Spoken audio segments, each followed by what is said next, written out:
Assalamualaikum warahmatullahi wabarakatuh. Alhamdulillahirabbil alamin. Asyhadu alla ilaha illallah wahdahu la syarikalah wa asyhadu anna Muhammadan abduhu wa rasuluh. Allahumma shalli wa sallim ala Muhammadin sayyidil mursalin wa ala alihi wa sahbihi ajmain. Amma ba'du.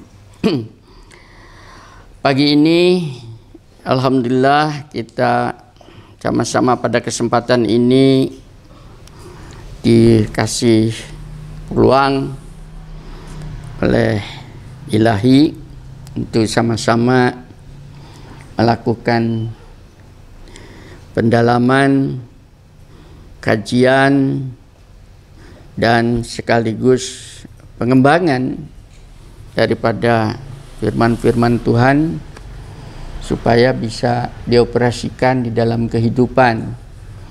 Harusnya memang kitab suci itu tidak ditaruh di dalam tempat peribadatan, tapi harusnya bisa dioperasikan di dalam masyarakat.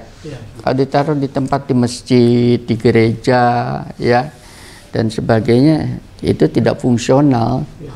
Yang fungsional ini apabila bisa dijawatahkan di dalam kehidupan kita bermasyarakat. Yang susah adalah hampir mereka yang mempelajari kitab suci, khususnya Al-Quran, ini tadi katakanlah para ustadz-ustadznya atau para mubalik-mubaliknya, saya katakan sebagian besar, tidak semuanya, tapi sebagian besar saya katakan mereka bukan pendidik. Saya beritahu, bukan pendidik. Bahwa mereka belajar tentang kitab suci, mungkin mereka belajar tentang keislaman, ya. Tapi kan tidak selalu bisa menjadi pendidik. Sama kan di perguruan tinggi juga kan begitu. Mungkin dia sarjana pertanian, sarjana kedokteran, teknik, ekonomi, tapi lulusannya kan tidak mungkin semuanya menjadi dosen. Untuk jadi dosen sendiri ada prasyarat, ya. Apalagi sekarang untuk jadi dosen itu prasyaratnya adalah minimal S2. Padahal keluaran LC itu standarnya untuk saya S1 saja masih saya pertanyakan, karena memang ujiannya itu mereka hanya hafalan. Nah, ironis sekali kalau kemudian dia akan bisa mengajar masyarakat, ya, sedangkan standar untuk mengajar itu memerlukan sebuah klasifikasi tertentu. Kemarin kan ada apa itu isu Departemen Agama, ya, sertifikasi baru orang tahu setelah kejadian-kejadian seperti itu. Saya sudah ngomong lama, ya, sungguhan. Bahkan di kampus itu saya pernah mengumpulkan dosen-dosen agama Islam itu, saya tanya, apa yang kamu ajarkan? Ada di satu fakultas itu malah mengajar tuh ngajar ngaji. Ngajar ngaji Quran itu loh, mahasiswa diajar ngaji kayak ginian lah kok, ya, bukan, tapi diajar berpikir. Itu untuk apa? Iku nak malian don musola malian, ya.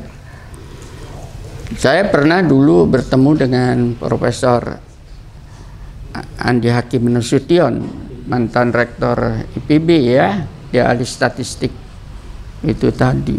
Pernah bertemu saya dengan beliau, saya diskusi dengan beliau. Dia marah-marah kepada guru-guru agama di kampus itu. Kenapa? Begitu dia lihat tamatan Amerika ini, orang yang kok ngajar agama, mata kuliah agama Islam, diajar wudhu, diajar sholat, loh, kan bukan begitu. Ini, ya. Karena tidak mungkin dengan 2 SKS dalam 1 semester orang itu menjadi seorang musolin, kan? Ya. Itu kekeliruan. Saya tidak menyalahkan mereka, karena memang mereka bukan pendidik, memerlukan sebuah kurikulumnya harus berubah dalam masyarakat ini. Pagi ini tadi dibaca surat Al-Mulk dari ayat 1 sampai ayat berapa tuh? 4. Saya baca ya sebentar untuk dan saya sudah siapkan pembahasan ini karena menarik sekali ini. Maha suci Allah yang menguasai segala kerajaan, ngali kerajaan langit dan bumi, dunia dan akhirat kan? Ya. Begitu ya. Dan dia maha kuasa atas segala sesuatu. Jadi pengertian maha kuasa itu ya qada dan qadar dia yang menentukan. Ini sendiri sebetulnya harusnya menjadi sebuah bahan kajian yang implementatif. Implementatif itu artinya bisa diimplementasikan dan bisa dijawatakan, bukan hanya sebagai sebuah sistem kepercayaan itu saja. Saya minum kopi dulu ya.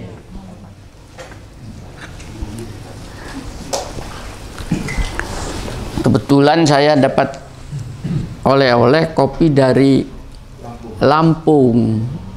Katanya suruh nyoba. Kenapa kok ngirim kopi? Karena di YouTube Bapak suka lihat kopi katanya. Maka saya bawakan kopi. Berarti orang ini peka ya.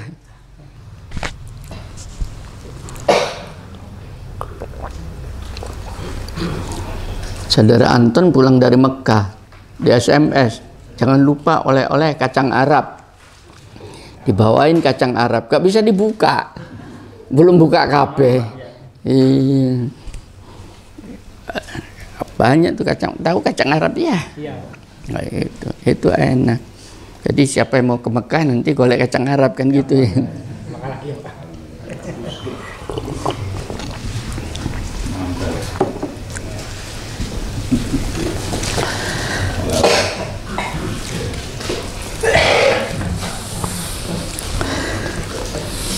Ibu-ibu kan tidak ngantuk ya. Alhamdulillah kan. Karena tidak ikut kajian malam kan berarti tidak ngantuk.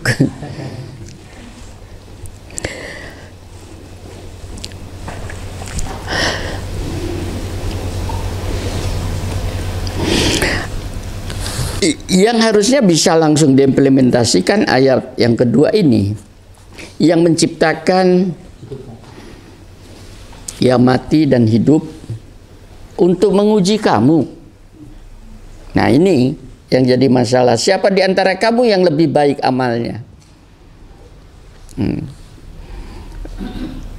Pengertian amal di sini adalah sebuah perbuatan. Yang perbuatan itu memberi azas manfaat untuk dirinya, keluarganya, dan alam raya isinya. Di sini tidak disebutkan sholat, puasa, haji, tapi amal perbuatan. Nah, satu contoh tadi orang Lampung bawa kopi ya. Itu amal perbuatan yang dia. Kenapa? Dengan dia bisa memberikan kopi itu, kebaikannya bukan untuk saya atau untuk yang diberi, tapi kebaikannya itu kembali untuk yang memberi itu. Karena ini melakukan implementasi sebetulnya. Melakukan pengejawatakan sifat Tuhan. Itu. Apa sifat Tuhan itu? Ar-Rahman. Zat yang suka memberi. Pemberi. Jadi pada saat kita suka memberi kepada sesama, pada siapapun, tanpa pamrih, maka pada saat itulah kita sudah mengunduh, mengejawatakan, mengimplementasikan, mengejawatakan salah satu sifat Allah. Loh, siapa yang akan mulia? Yang bersangkutan, bukan orang yang diberi. Itu. Tapi bahile setengah mati ya kadang-kadang ya. Wong-wong ini. Kalau memberi kan hitung-hitung ya. Kalau saya memberi saya dapat apa? Itu orang jualan.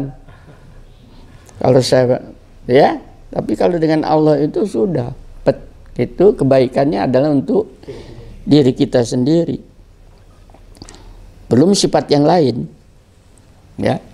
Nah, mungkin nanti kalau kualitas kacang Arabnya ditingkatkan, siap Pak. Arabnya yang hadir lah. Loh, ini caranya memang begitu. Ini kajian. Saya tidak meninabubukan orang, tapi meluruskan, memperbaiki. Ya, caranya. Caranya gimana? Pada waktu mau beli kacang Arab itu, saya beli, naikkan dikit harganya, tapi boleh saya pilih. Paham ya? Jadi pilihin satu-satu nanti yang sudah ngelotok, kan gitu ya. Nah, lu sungguh itu. Nah, pada saat Anda memberi orang dengan kualitas yang kayak begitu, ya, bukan orangnya yang dianu, diri Anda itu menunjukkan jati diri, kualitas dirinya.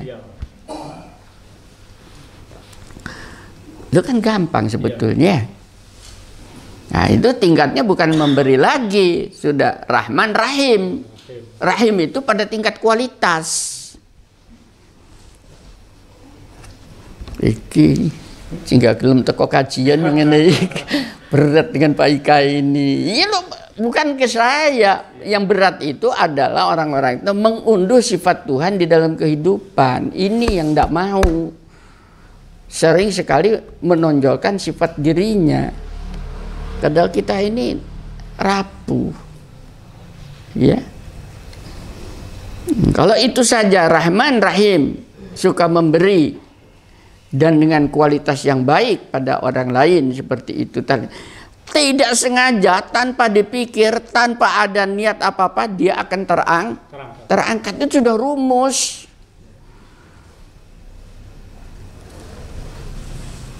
Maaf ya, ini air. Paham ya?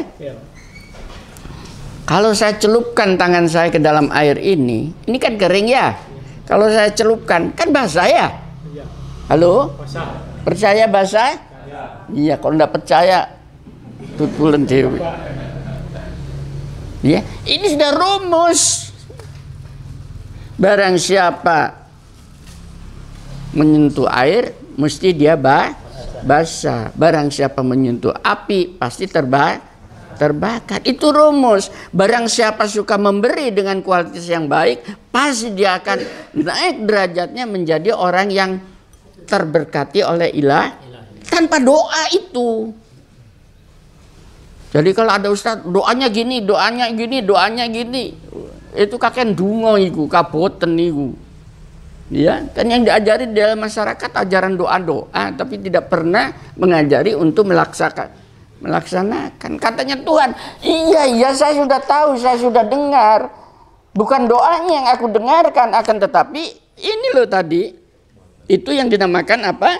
Siapa di antara kamu yang lebih baik amalnya. Ini yang ditunggu Allah.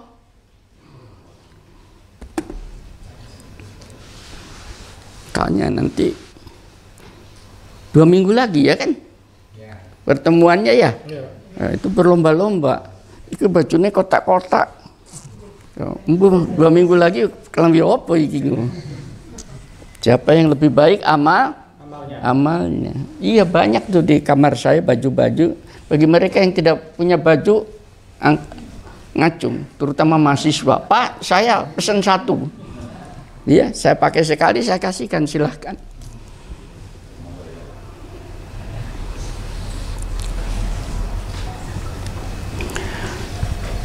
Hanya untuk, kenapa begitu? Karena saya mengejawantahkan sifat Tuhan, maha cantik, maha indah.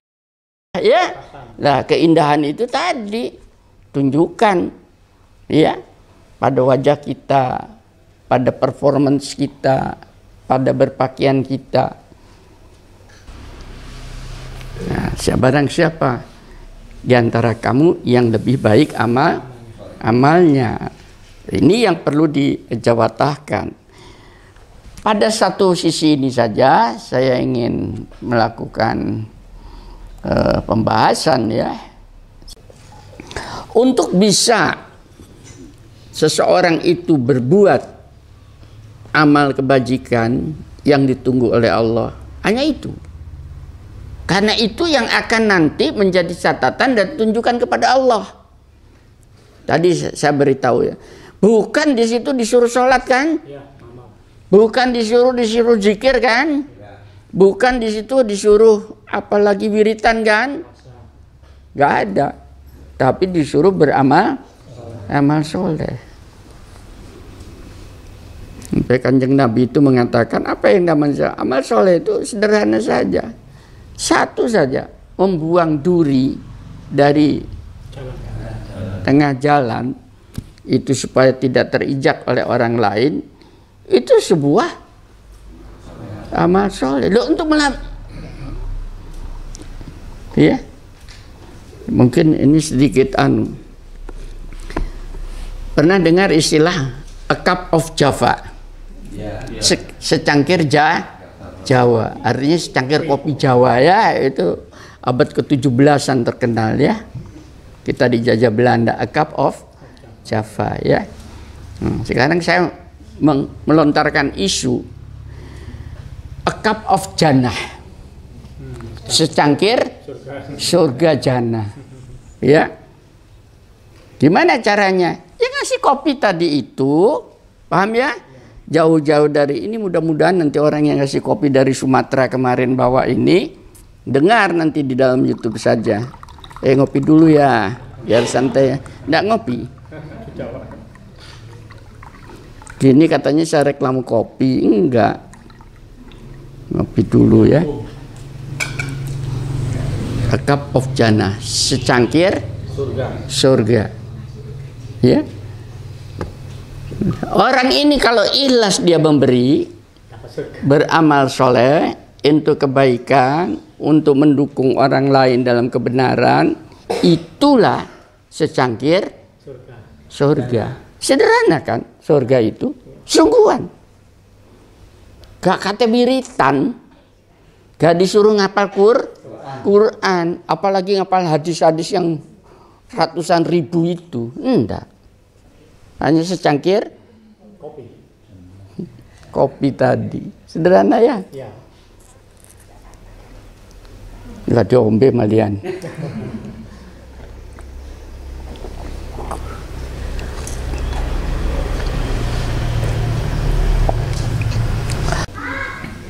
Sungguhan ini. Sederhana sekali. Ya. Nggak sesulit seperti apa yang dia bayangkan. Tapi sentuh ketuhanannya tadi. Ya. Dulu saya pernah mengatakan Imam Al-Ghazali, tahu kan? Yang terkenal bukannya Ihya Ulumuddin, itu tasawuf itu. Sampai sekarang masih berlaku. Dan diajar itu di perguruan tinggi menjadi buku referensi. Ya, pernah baca buku Ihya Ulumuddin? Belum ya. Komik pernah baca? Saya SMA baca Ihya Ulumuddin itu. Apa yang ditulis di situ saya belum paham, tapi saya sudah tahu. Ya. Setelah saya tua baru paham melalui pengalaman-pengalaman hidup saya. Ihya Ulumuddin, si Imam Ghazali itu pada suatu waktu dia mimpi. Dalam ceritanya itu, saya bermimpi ketemu Tuhan saya. Bayangkan, bermimpi ketemu Tuhan. Terus, oleh Tuhan dimasukkan ke dalam surga. Ditanya oleh Tuhan, kenapa kamu dimasukkan ke dalam surga? Oh mungkin karena Tuhan, karena ilmu-ilmu yang saya amalkan kepada orang-orang itu, maka ilmu itu bukan, katanya. Lu bayangkan, yang ngarang Ihya Ulumuddin, bukan. Kamu tahu, hanya Allah yang tahu. Saya beritahu, karena seekor lalat. Halo? Karena seekor lalat. Jadi Imam Ghazali masuk surga dalam mimpinya itu karena seekor lalat. Di mana? Pada saat kamu nulis buku itu, paham ya? Kemudian ada seekor lalat itu hinggap di penahnya. Karena dia mau menjilat, di situ ada air. Paham ya? Imam Ghazali begitu ada lalat di penahnya bukan diusir, diam dia, dibiarkan agar supaya selesai menjilatnya itu. Gara-gara itulah aku kasih sayang yang kamu berikan itu, maka aku masukkan kamu ke dalam surga. Makanya yang dokter-dokter ojo sombong.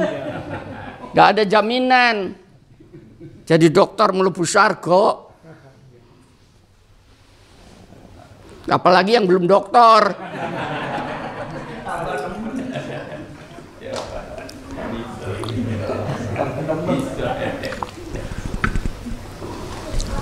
Tadi saya katakan surga itu bisa lewat secangkir kopi. Ada surga itu hanya lewat seteguk air. Iya. Ya. Surga itu ada hanya pada sebuah trompa. Sungguhan ini. Saya ngomong begitu. Jadi bukan sholat, bukan doa, bukan wiritan, bukan hatam, enggak. Kan ada cerita itu seorang pelacur, ya, wanita. Namanya pelacur ya. Dalam lembah yang hitam. Itu tadi pada suatu siang lihat seekor anjing kehausan menjilat cari minum, tidak sampai hati dia. Akhirnya dia nyiduk air di perigi sumur menggunakan saking sepatunya, dikeluarkan, diminumkan ke air. Apa yang terjadi? Seluruh dosanya diampuni Allah. Paham ya? Sederhana kan? Dia berada di dalam lembah perzinahan, tapi diampunin. Kenapa? Tersentuh hatinya melihat makhluk lain tidak bisa masuk ke perigi untuk mengambil air. Kan mudah membantu orang. Halo? Membantu seekor lalat saja tidak bisa memasukkan Imam Ghazali ke surga. Ngasih minum seekor anjing saja bisa Allah mengampuni dosa-dosanya ya. Tadi itu apalagi kita membantu sesama yang kesusahan, dicarikan jalan keluarnya. Lah itu pintu-pintu surga. Itu tanpa harus wiritan. Begitu mudahnya. Cerita lain yang dulu pernah saya ceritakan, dan itu Anda bisa membaca juga di dalam hadis Bukhari Muslim, riwayat itu. Ada seorang yang sudah berbuat dosa, membunuh orang sampai 99 orang. Akhir hayatnya itu gelisah dia. Mau tidak mau orang berbuat dosa itu merasa bahwa dia dosa, cari jalan keluar. Tanya ke seseorang ahli agama dalam tanda petik ya, gimana ini dosa saya sudah gini? Oh iya sudah banyak, enggak kira diampuni ya katanya. Kalau gitu saya lengkapi lah jadi 100 ya. Biar gampang hitungnya ya.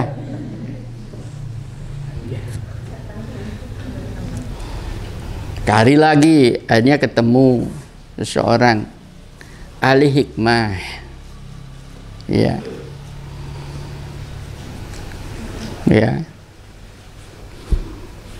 mungkin dia baca ayat, ya ayyuhalladzina asrafu ala anfusihim la taqnatu min rahmatillah innallaha yaghfiru dzunuba jami'a innahu wal ghafurur rahim. Wahai hamba-hambaku yang telah terjebak di dalam berkali-kali lipat perbuatan dosa yang bertingkat-tingkat, jangan kamu putus asa terhadap Rahman Rahim sungguh dia adalah zat yang maha pengampun, ya.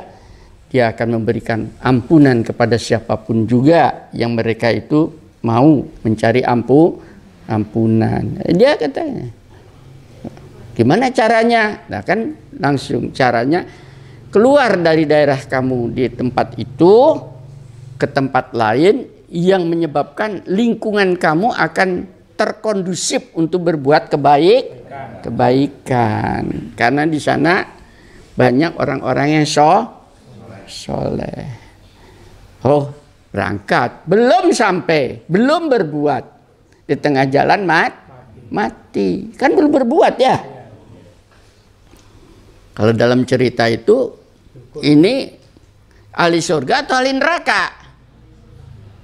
Ya, akhirnya perintah Tuhan, ukur jarak yang terdekat ke tempat daerah maksiat atau ke dekat daerah kebaikan. Setelah diukur lebih dekat 1 jengkal, paham?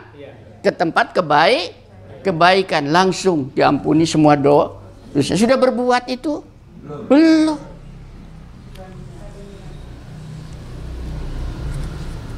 Saya sampaikan ini semua supaya saudara-saudara kita tidak dalam tanda petik dibodohin. Orang yang membuat kreativitas yang kreativitasnya itu justru jauh daripada kebenaran. Iya, tidak membawa berkah apa-apa. Jangan begitu. Sesungguhnya saya menyederhanakan itu bukan berarti kemudian mensimplifikasi isinya Quran. Tidak, memang sederhana isi Quran ini. Agama itu gampang, praktis. Yang diwajibkan kan dalam agama itu, dalam ilmu fikih yang diwajibkan kan sholat 5 waktu kan. Sudah dikerjakan, selesai. Ya. Yang kedua, yang diwajibkan puasa pada waktu Ramadan. Nah, orang sama ini harus melakukan semua. Selesai. Yang ketiga, zakat.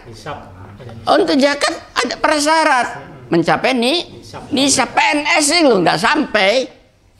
Kena lo sungguhan. Kalau nggak percaya saya bacakan itu Pak Ikan profesor golongan 4E.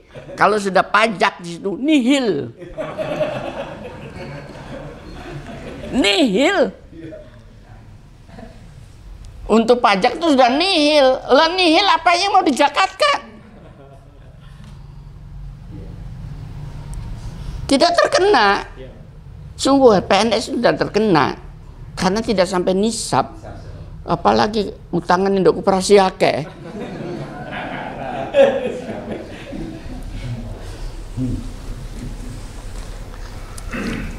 Berarti sederhana ya, gugur ya tadi ya. Itu. Yang keempat, haji. Haji itu ada prasyarat. Apa prasyaratnya? Apabila punya kemampuan dan keamanan. Karena ini sudah menggantung antar negara. Kemampuan itu dari segi mungkin fisik. Kalau sakit-sakitan ngapain disurung-surung kursi roda? Kasihan yang nyurung. Dengan kata lain, karena sakit kayak demikian itu dalam tanda petik gugur kewajibannya karena kondisi fisik. Yang kedua, prasyarat lain. Sekarang ada finansial kan? Itu kira saya 30 ya. Kira 30 jutaan. Saya petani di desa ini hanya berapa ketok berpuluh-puluh tahun untuk mengumpulkan itu ya. Itu persyaratnya. Apalagi persyaratnya lain kalau dapat kuota. Kuota betul ya? Kuota dari Saudi Arabia. Kalau udah dapat kuota 20 tahun yang akan datang gugur. Kalau 20 tahun yang akan datang Pak Ika 70 kurang 90 budal kurang saya kasihan yang nyurung. Tapi kenapa perilaku di dalam masyarakat kok kayak soro? Ya? Itu dibuat-buat oleh mereka sendiri karena tidak mempunyai kreativitas. Tahu? Halo? Tidak mempunyai kreativitas di dalam bagaimana mengejawatakan fungsi Al-Quran ini, fungsi agama ini di dalam masyarakat.